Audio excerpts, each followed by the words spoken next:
Қайырлы күн достар, сіздермен Айнамгүл. Бүгін біз осындай асқабақтан өте дәмді болып шығатын пирог пісіретін боламыз. Тіпті асқабақ жемейтін менің балаларымның сүйікті пирогына айналды. Сіздерге де ұнайтынына сенімдімін. Асқабақ жемейтіннің барлығы жеп кететін болады осыны. Алдымен менің каналыма тіркеліп, лайк басып, комментарий қалдыруды ұмытпаңыздар.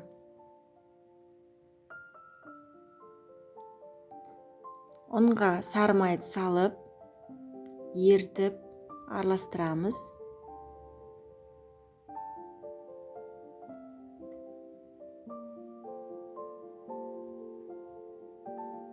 Екі қасық секер саламыз.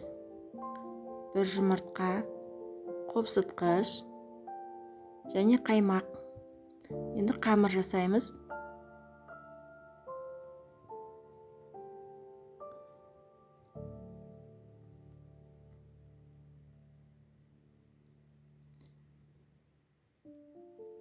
Достар, өлшемдерінің барлығын видеоның астына жазып кетемін. Міне осындай жұмсақ қамыр болып шығады. Оны жаямыз. Тегістей жайып алғаннан кейін формамызға саламыз. Жан-жағын барлығын келтіреміз.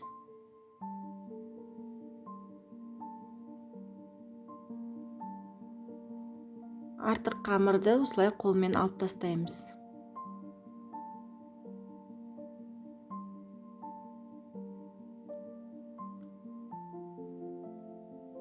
Шанышқымен тесіп жібереміз, қамырымыз қатты көтеріліп кетпеу үшін.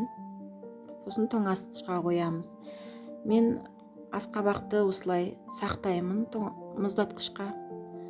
Бізге 500 грамм асқабақ керек болады.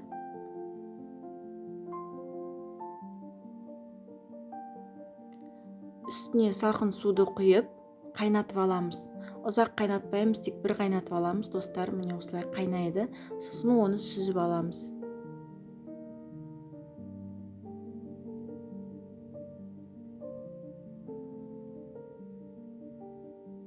Үстіне секер салып, блендермен еземіз.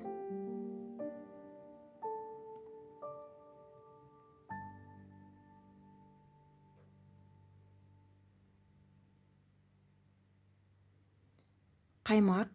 Орнына сливки пайдалансаңыздар да болады. Жүгері крахмалын салып араластырамыз.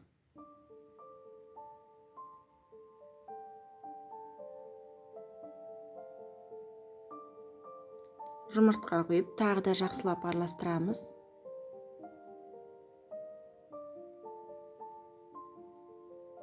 Тоңазытқыштағы қамырымызды алып, салмасын ішіне құямыз.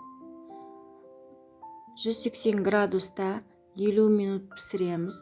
Содан кейін градусты 100-ге түсіріп, тағы да 50 минуттай ұстаймыз. Сонда ішінің барлығы пісіп шығады.